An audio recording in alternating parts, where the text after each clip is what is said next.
우리는 계속해서 창세기 18장을 한 장면씩 천천히 따라오고 있습니다. 18장은 단순히 3400년 전에 기록된 오래된 이야기 한 토막이 아니라 하나님께서 어떤 사람에게 당신의 뜻을 드러내시고 어떤 사람과 동행하시며 또 어떤 사람에게 당신의 마음을 맡기시는지를 보여주는 매우 중요한 장면입니다. 하나님은 아브라함을 찾아오실 때에 환상으로 꿈으로 오시지 않으셨습니다. 번개와 천둥 가운데도 아니었고 두려움과 공포 속에서도 아니었습니다. 사람의 모습으로, 나그네의 모습으로 오셨습니다. 더 정확히 말하면 하나님은 아브라함의 일상 한가운데로 들어오셨습니다. 무더운 여름 장막 문에 앉아 한낮의 더위를 피해서 쉬고 있던 그 누구도 조목하지 않을 평범한 순간에 하나님이 찾아오셨습니다. 이것은 하나님이 특별한 사람만을 특별한 자리에서만 만나시는 분이 아니라 믿음의 사람의 일상 속으로 조용히 걸어 들어오시는 분이심을 우리에게 보여주고 있습니다. 무더운 여름 한낮의 뜨거운 햇살을 피해 장막 안에 앉아서 쉬고 있던 아브라함은 나그네들을 보자마자 달려나가 맞이했습니다. 그는 상황을 따지지 않았고 손익을 계산하지 않았습니다. 그는 급히 장막으로 들어가서 아내 사라에게 구운 가루 세 쌀을 가져다가 떡을 만들게 하고 송아지 중에서도 연하고 좋은 것을 잡아 요리하게 합니다. 말로는 조금이라고 했지만 실제로는 장막 안에는 최상의 것을 내어 놓았습니다. 아브라함의 섬김은 형식이 아니라 마음이었고 의무가 아니라 기쁨이었습니다. 그는 나그네를 섬기면서 이미 하나님을 섬기고 있었습니다. 그 섬김의 자리에서 하나님은 다시 한번 약속을 확인해 주십니다. 내년 이맘때에 사라에게 아들이 있으리라. 여기에서 내년 이맘때라고 번역된 히브리어가 생명의 때에라고 했습니다. 그러니까 만물이 소생하는 봄이 되면 이라는 말입니다. 봄이라고 하는 계절의 특성은 만물이 소생하는 계절입니다. 그동안 사라는 89번이나 계절적인 봄을 맞았습니다. 그런데 사라의 태는 죽어 있었습니다. 이 말인즉 사라가 계절적인 봄을 89번이나 맞았지만 그 인생이 진정한 의미에서 봄을 맞은 적이 한 번도 없었다는 것입니다. 그렇다면 내년 이맘때쯤이라는 말이 어떤 의미로 성화됩니까? 만물이 소생하는 내년 봄에 자연만 소생하는 것이 아니라 사라, 너의 태도 소생하고 내 인생도 소생할 것이다 라는 의미가 되는 것입니다. 하나님은 시간 속에, 역사 속에, 우리의 삶의 리듬 속에 당신의 약속을 심으십니다. 늙은 아브라함과 생기가 끊어진 사라에게 이 말씀이 들렸을 때에 그들의 현실은 변한 것이 하나도 없었습니다. 그러나 하나 변한 것이 있었습니다. 그것은 하나님의 말씀이 그들의 현실 위에 덮였다는 사실이었습니다. 우리는 종종 하나님을 우리의 생각 속에 가두어 두려고 합니다. 이 정도까지만 하실 하나님, 여기까지는 가능하지만 그 이상은 불가능한 하나님, 그렇게 만드는 하나님은 더 이상 살아계신 전능하신 하나님이 아니라 우리가 움켜쥐고 있는 또 다른 하나의 우상이 되고 마는 것입니다. 사라의 웃음이 그랬습니다. 장막 뒤에서 들려온 사라의 웃음은 기쁨의 웃음이 아니라 체념과 불가능한 웃음이었습니다. 그러나 하나님은 그 웃음을 외면하지 않으셨습니다. 오히려 그 웃음을 언약의 자리로 끌어올리십니다. 10절의 약속은 결국 이듬해 봄에 사라의 몸을 통해 이삭의 이름으로 이어집니다. 웃음. 하나님은 인간의 불신과 절망의 웃음을 언약의 웃음으로 바꾸시는 분이십니다. 인간의 계산으로 끝났다고 생각한 그 자리에서 하나님은 새 생명의 봄을 시작하십니다. 사랑하는 여러분, 그 하나님께서 지금 우리와 함께 계십니다. 그분이 당신의 언약으로 우리 곁에 와 계십니다. 그렇다면 이제 더 이상 우리의 생각 속에 하나님을 가두어 두는 하나님의 우상을 옮겨쥐지 마십시오. 그리고 온전히 하나님 언약의 말씀 앞에 우리 자신을 내어 드리십시오. 아브라함의 장막에 마신 하나님은 오늘 우리 삶의 장막에도 동일하게 찾아오십니다. 하나님의 말씀을 붙드는 그 자리에서 우리의 인생도 반드시 새 봄이 옵니다. 그리고 그거 보면은 하나님 주시는 웃음이 맺힙니다. 세상이 주는 허망한 웃음이 아니라 눈물 뒤에 찾아오는 언약의 웃음입니다. 그러므로 우리 인생 속에 하나님이 주시는 웃음이 아름답게 결실되기를, 그리고 우리 삶과 가정에 새 부모의 은혜가 충만히 임하기를 주님의 이름으로 축복합니다. 그런데 사라는 하나님 말씀 앞에서 속으로 웃었습니다. 인간적으로 보면 웃음밖에 나올 수 없는 상황이었습니다. 세월은 너무 흘렀고 몸은 이미 가능성을 잃은 지 오래였기 때문입니다. 그러나 하나님 그 웃음을 책망으로 끝내지 아니하시고 질문으로 바꾸십니다. 여호와께 능하지 못한 일이 있겠느냐? 이 질문은 사라 개인을 향한 질문이 아니라 아브라함의 장막 전체에 울려 퍼진 하나님의 선언이었습니다. 불가능한 기준으로 살던 인간의 시선을 전능하신 하나님께 들어 올리는 질문이었습니다. 바로 그 은혜의 식탁이 끝난 뒤 오늘의 본문이 시작됩니다. 은혜의 말씀이 끝나자 하나님은 자리를 떠나십니다. 그러나 이것은 단순히 방문을 마치고 돌아가시는 장면이 아닙니다. 하나님은 말씀만 남기시고 조용히 사라지시는 분이 아니라 말씀하신 그 약속을 뿜고 이제 또 다른 장면으로 아브라함을 이끌어 가십니다. 식탁에서의 은혜가 끝났다고 해서 하나님의 역사가 끝난 것이 아닙니다. 오히려 식탁은 끝났지만 하나님의 뜻은 이제 본격적으로 열리기 시작합니다. 하나님은 일어나시고 두 천사도 함께 일어나 소돔 쪽을 바라봅니다. 그 방향에는 하나님의 공의가 기다리고 있고 동시에 아브라함에게 맡기실 깊은 하나님의 마음이 준비되어져 있습니다. 그래서 본문 16절 말씀 우리 같이 보도록 하겠습니다. 그 사람들이 거기서 일어나서 소돔으로 향하고 아브라함은 그들을 전송하러 함께 나가니라. 본문은 매우 짧은 한 절이지만 창세기 전체 흐름 속에서는 무게감이 아주 큰 전환점의 말씀입니다. 즉 하나님께서 한 가정의 장막에서 온 인류의 역사와 심판의 자리로 시선을 옮기시는 결정적인 순간입니다.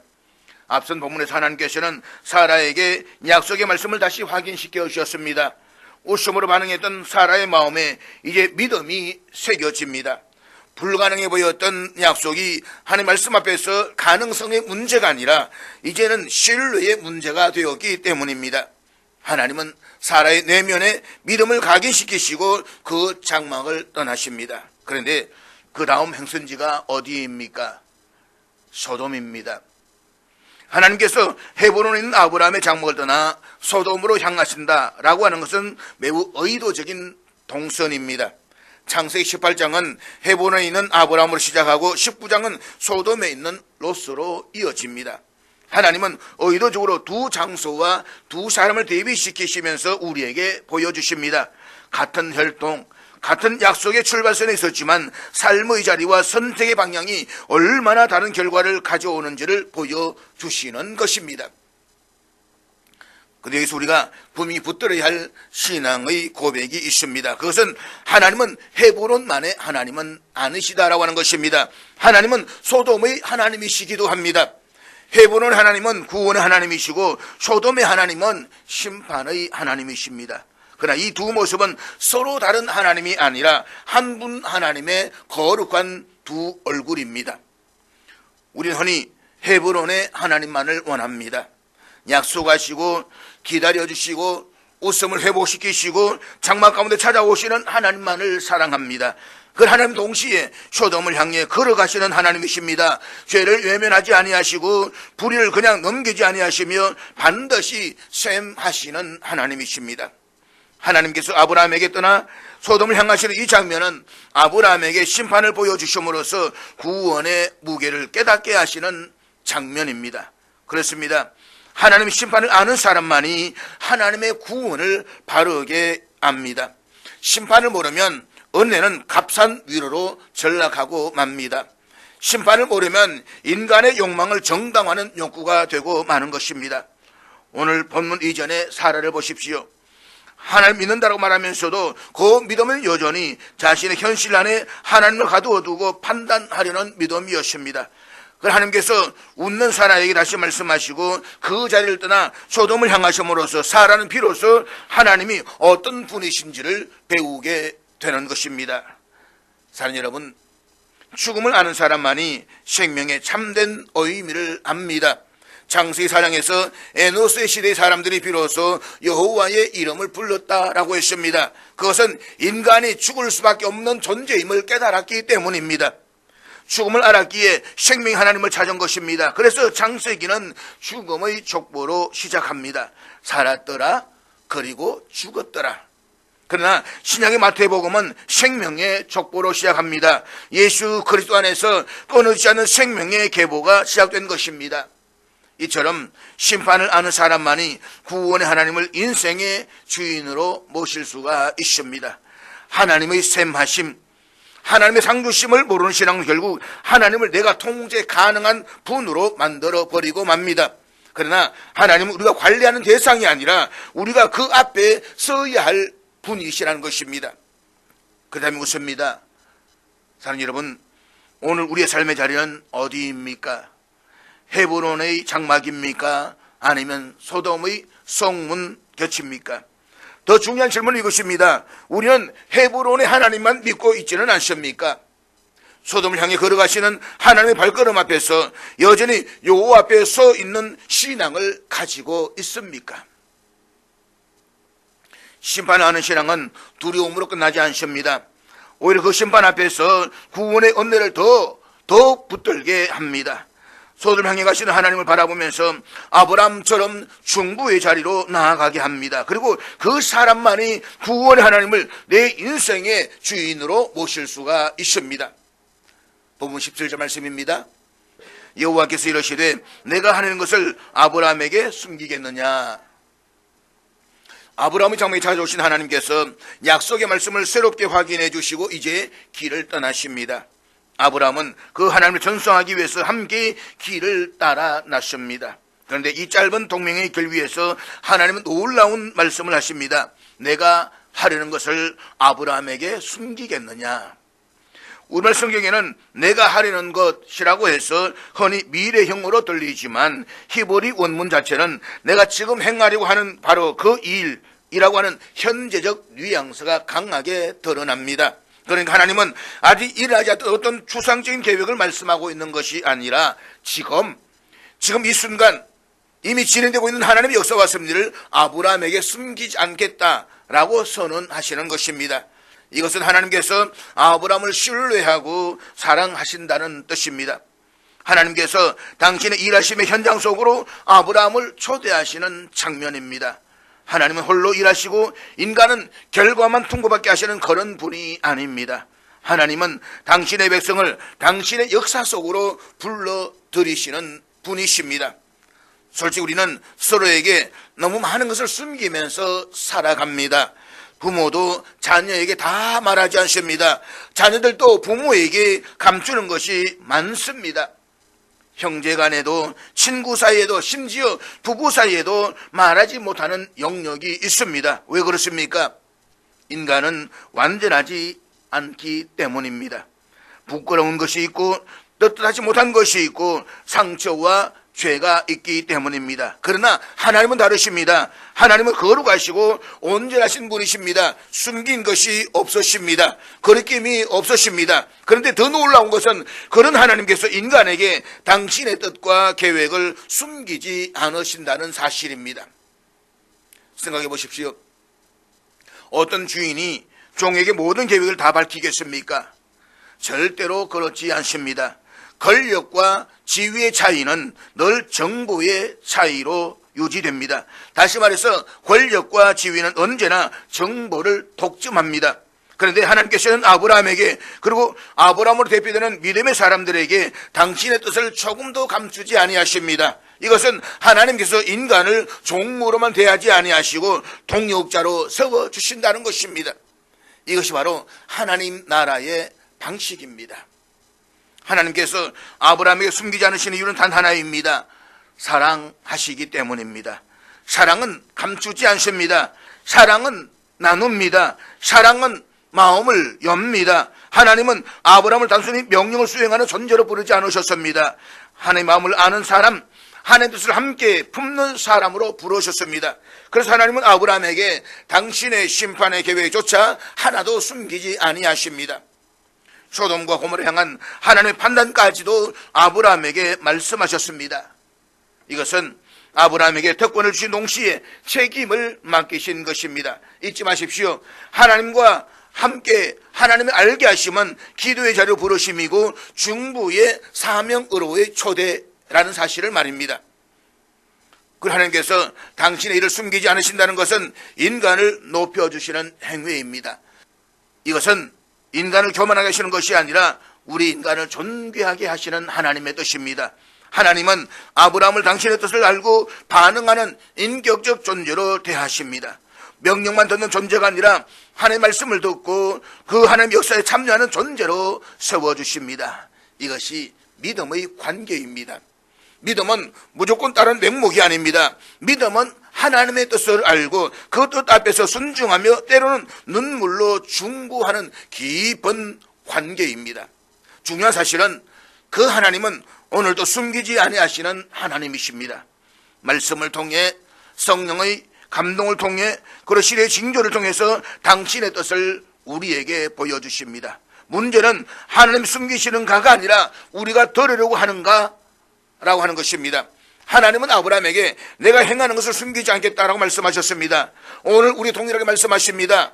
하나님의 마음을 알고 싶어하는 자에게, 하나님의 뜻을 구하는 자에게 하나님은 당신을 감추지 아니하십니다. 그러므로 하나님을 멀리서 바라보는 주변 신앙에 머물지 마십시다. 하나님과 동행하며 하나님의 마음을 듣는 자리로 나아가십시다.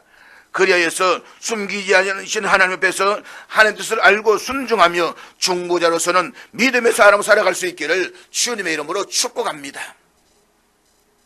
그렇다면 하나님께서 아브라함에게 숨기지 않으시고 말씀하신 것이 무엇입니까? 두 가지입니다.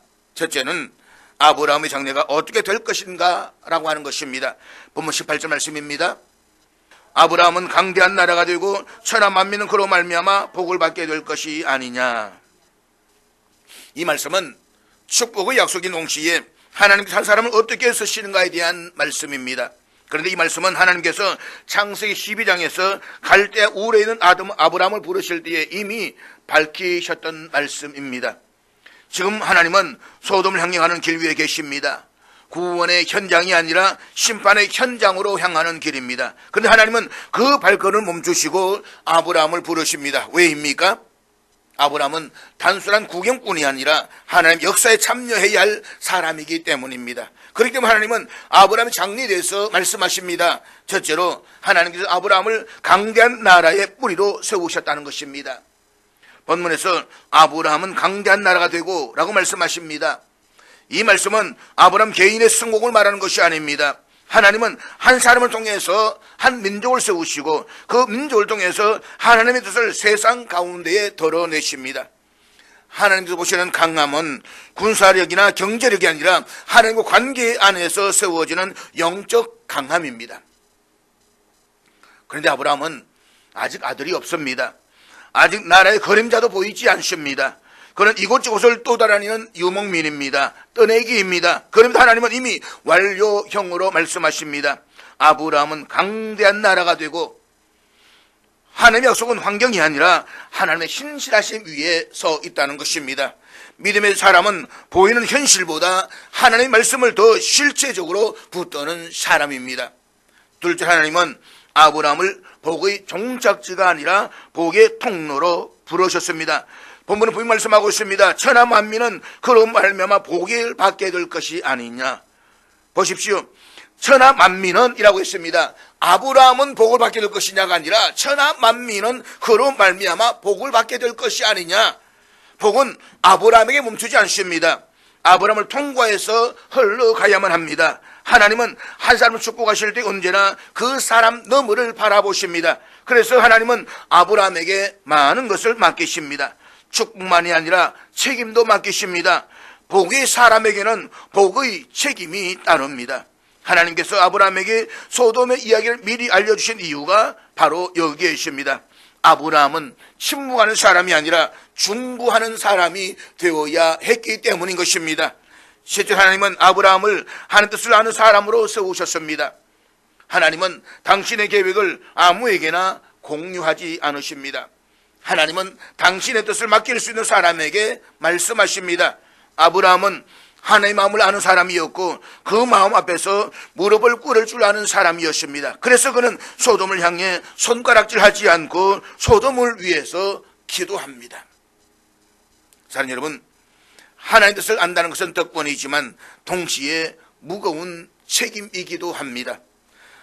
하나님의 뜻을 아는 사람은 결코 방관할 수가 없습니다. 하나님의 뜻을 아는 사람은 시대 아픔 앞에서 외면하지 않습니다. 그는 하나님과 세상 사이에 서서 눈물로 기도하는 사람입니다.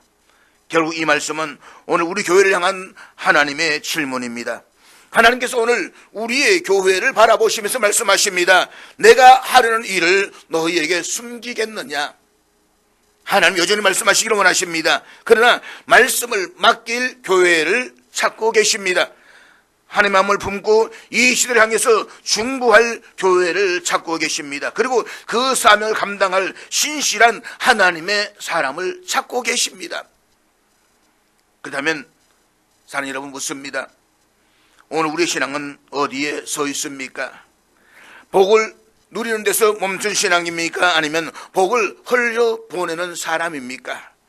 교회는 안전한 피난처가 되어야 하지만 동시에 세상을 향해 열려있는 통로가 되어야만 합니다. 그러므로 복을 붙잡는 신앙에서 복을 나누는 신앙으로 나아가야만 합니다. 하나님의 뜻을 아는 데서 멈추지 말고 하나님의 뜻을 살아내야만 합니다. 이 시대 가운데 아브라함처럼 서서 중보하며 복의 통로로 쓰임받는 우리 교회와 여러분 다 될 수 있기를 주님의 이름으로 축복합니다. 본문 19절 말씀입니다. 내가 그로 그 자식과 권속에 명하여 여호와의 도를 지켜 의와 공도를 행하게 하려고 그를 택하였나니 이는 나 여호와가 아브라함에 대하여 말한 일을 이루려 함이라.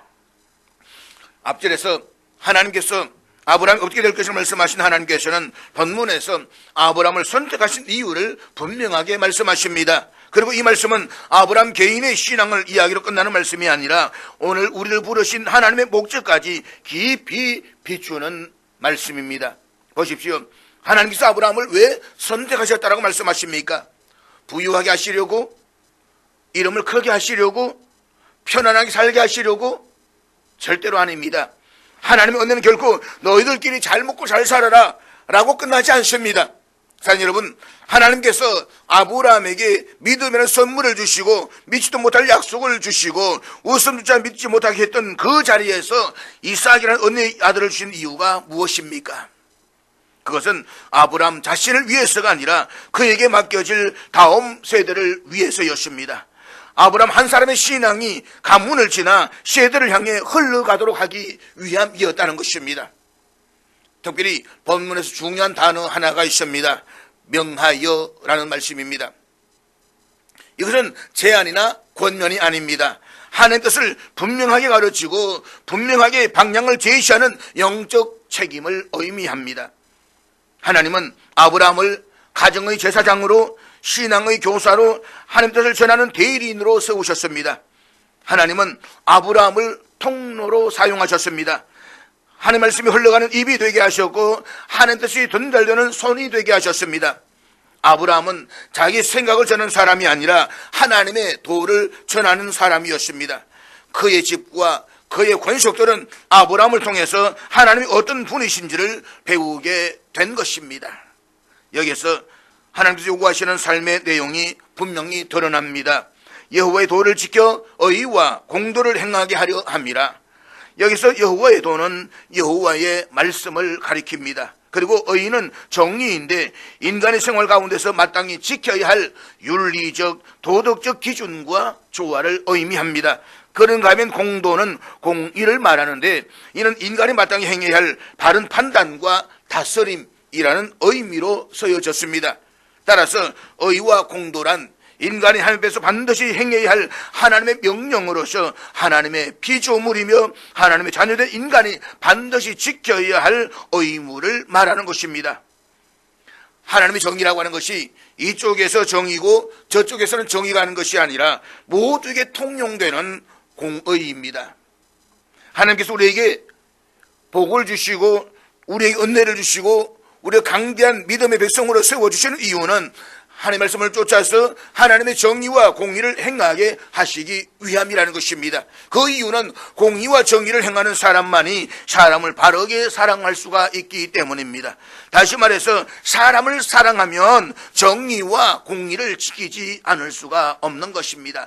사람을 사랑하지 않기 때문에, 자기만을 이해하기 때문에 결국 정의도 무너지고 공의도 무너지는 것입니다. 사랑하는 여러분, 믿음은 마음속에만 머무는 추상이 아닙니다. 하나님의 도는 삶 속에서 지켜져야 하고 정의와 공의는 관계 속에서 반드시 드러나야만 합니다. 가정에서, 공동체에서, 사회 속에서 하나님의 백성다운 삶으로 나타나야만 합니다. 이것이 바로 하나님께서 아브라함을 선택하시고 저와 여러분을 선택하신 이유입니다. 하나님은 복의 종착지가 아니라 복의 통로로 사람을 부르십니다. 아브라함은 하나님의 은혜를 독점하는 사람이 아니라 하나님의 뜻을 다음 세대에 전수하는 사람이었습니다. 그를 제사장으로 세우시고 그를 통해서 제사장 나라를 세우시고 그들을 통해서 하나님 어떻게 섬기는 것인가를, 그리고 그들이 어떻게 정의와 공의를 행하는 것인가를 모델로 세우셨다는 것입니다.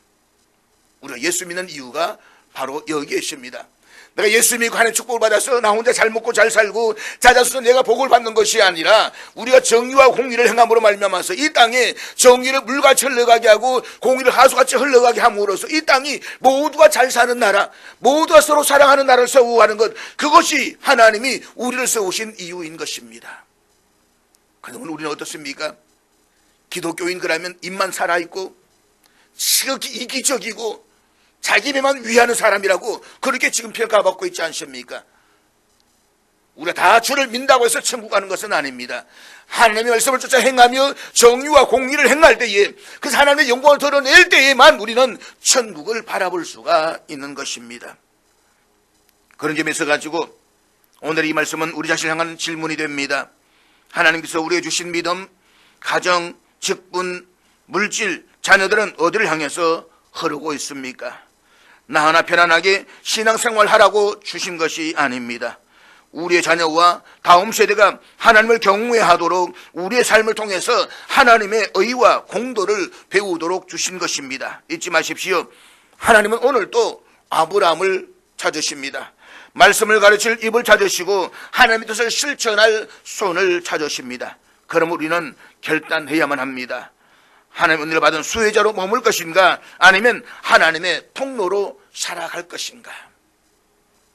하나님께서 아브라함에 숨기지 않으시고 말씀하신 두 번째는 옆에 있는 이 세상 나라가 어떻게 될 것인가 라고 하는 것입니다. 본문 20절 말씀입니다. 여호와께서도 이러시되 소돔과 고모라에 대한 부르짐이 크고 그 죄악이 심히 무거우니, 하나님께서는 소돔과 고모라의 죄악을 막연하게 판단하지 않으십니다. 죄악이 심히 무겁다, 그 죄가 매우 무겁다라고 두 번이나 강조하십니다. 그리고 우리말로 부르시엄이라고 번역된 히브리어 차커는 원성을 의미하는데, 이것은 하늘을 향한 억울한 사람들의 애절한 호소를 담고 있습니다. 아벨이 가인에게 죽임을 당하고 난 뒤에 하나님께서 내 아우 아벨이 어디 있느냐라고 말을 할 때에 하나님께서 내 아우의 빗소리가 라고, 그 빗소리 차커가 바로 이 말씀인 것입니다. 따라서 이것은 단순한 도덕적 타락을 넘어서 하나님 앞에서 더 이상 가볍게 넘길 수 없는 상태에 이르렀다는 하나님의 진단입니다. 그리고 소돔의 심판은 하루아침에 떨어진 벼락이 아니라 이미 그 죄악이 쌓여서 이제는 그 무게가 한계 이른 상태를 보여주고 있는 것입니다. 소돔은 인간들이 세상 것들에 대한 욕망에 사로잡혀서 하나님의 정의와 공의를 짓밟던 곳입니다. 하나님 정의와 공의가 짓밟히는 곳에 인간에 대한 사랑이 가능할 수가 있겠습니까? 불가능합니다. 하나님 정의와 공의가 짓밟히는 곳에서 인간은 인간이 아니라 인간의 욕망을 채워주기 위한 도구에 지나지 않기 때문입니다. 그런데 하나님께서 인간에게 복을 주시는 분이시라면 그 정의와 공의를 짓밟는 인간을 하나님 가만히 놔두신다고 한다면 그 하나님이 어떻게 정의와 공의의 하나님이 되시겠습니까? 심판하셔야 되지 않겠습니까? 그래서 소돔을 심판하시는 것입니다. 본문 21절 말씀입니다. 내가 이제 내려가서 그 모든 행한 것이 과연 내게 들린 부르짖음과 같은지 그렇지 않은지 내가 보고 알려 하노라. 내가 이제 내려가서 보고 알려 하노라. 이것은 단순히 소돔과 고모라의 죄악이 사실인지 여부를 알아보기 위해 있다는 그런 말씀이 아닙니다. 전지하신 하나님께는 모르는 일이 없습니다. 하나님께서 이미 다 알고 계십니다. 따라서 이 말에는 이제 소돔과 고모라의 죄악을 심판하시겠다는 매우 강한 의미가 담겨져 있습니다. 특별히 하나님은 내게 떨린 부르시험이라고 말씀하십니다. 소돔과 고모라의 죄는 단순히 개인의 윤리적 문제에 주관되지 않습니다.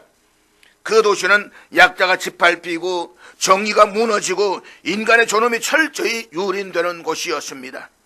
억울한 자들의 신음소리, 울부짖음, 피눈물이 하늘에 사무쳤습니다. 하나님은 그 부르짖음을 들으시는 분이십니다. 하나님은 권력자의 목소리보다 고통받는 자의 신음에 먼저 귀를 기울이십니다. 이것이 성경이 말하는 하나님의 정의입니다. 창세기 18장은 계속해서 우리에게 대비를 보여줍니다.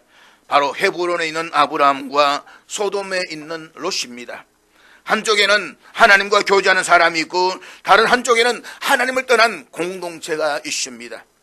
아브라함 장막에서는 웃음의 약속이 들려오지만 소돔에서는 억울한 울부짖음 소리가 하나님께 상달되고 있습니다. 하나님께 올라가는 두 소리, 약속의 소리와 죄악의 부르짖음이 극명하게 대비됩니다. 하나님께서 헤브론과 소돔의 운명에 대해서 그 미래를 보여주시는 것은 결국 인류 전체의 미래를 보여주시는 것과 같습니다.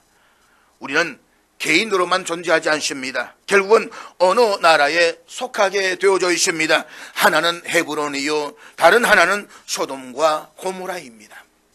그런데 우리 있어서 아브라함이 구한 헤브론과 롯이 구한 소돔은 절대로 공간적으로 구별된 곳이 아닙니다. 우리가 주님의 은혜를 입고서 아브라함처럼 그 은혜에 내가 바르게 대응한다라고 한다면 내 심령이 바로 헤브론입니다. 내가 아무리 보잘것없는 사람이라고 할지라도 하나님께서는 나를 믿음의 백성으로 세우시고 나를 복의 통로로 사용하실 것입니다. 그러나 내가 하나님 은혜를 받고서도 받은 것으로 세상의 그들을 섬기느라 하나님을 외면하게 된다라고 한다면 내 마음은 소돔입니다. 소돔과 헤브론은 절대로 멀리 있지 않습니다. 내 속에 있습니다. 오늘은 헤브론인데 내일은 소돔일 수가 있습니다. 어떤 때는 동시에 두 개가 다 공존할 수도 있습니다. 내가 신앙생활을 한다는 것은 끊임없이 내 심령을 헤브론으로 일구어 가는 것입니다. 그때 하나님께서 복의 통로로, 사랑의 통로로 사용하시는 것입니다. 그러나 여기에서 끝이 아닙니다. 하나님께서 이 말씀을 아브라함에 들려주신 이유가 무엇입니까? 바로 중보의 자리로 부르시기 위함입니다. 죄악의 무게를 아는 사람만이, 심판의 현실을 아는 사람만이 진정으로 중보할 수가 있습니다. 그래서 이어지는 본문에서 아브라함은 담대히 하늘 앞에 서서 소돔을 위하여 기도합니다. 잊지 마십시오. 하나님의 심판은 동시에 하나님의 백성들을 중보자로 세우시는 부르심이라는 사실을 말입니다. 우리는 여기서 중요한 질문 앞에 서게 됩니다. 오늘 우리의 삶에서 하나님 올라가는 소리는 무엇입니까? 감사와 기도의 소리입니까? 아니면 억울한 자들의 탄식과 죄악의 부르짖음입니까? 하나님은 여전히 듣고 계십니다. 침묵하시는 것처럼 보일 뿐 결코 무관심하지 않으십니다. 이 말씀은 단지 소돔과 고모라의 과거 이야기가 아닙니다. 이 말씀은 오늘의 교회, 오늘의 사회, 오늘 우리 삶을 향한 하나님의 준엄한 질문입니다. 죄가 개인의 문제가 아니라 공동체의 구조가 될 때에 그 죄는 반드시 하나님 앞에 부르짖음이 되고 말 것입니다. 하나님은 정의와 공의가 무른 사회에서 울부짖는 약자들의 소리를 결코 외면하지 아니하십니다.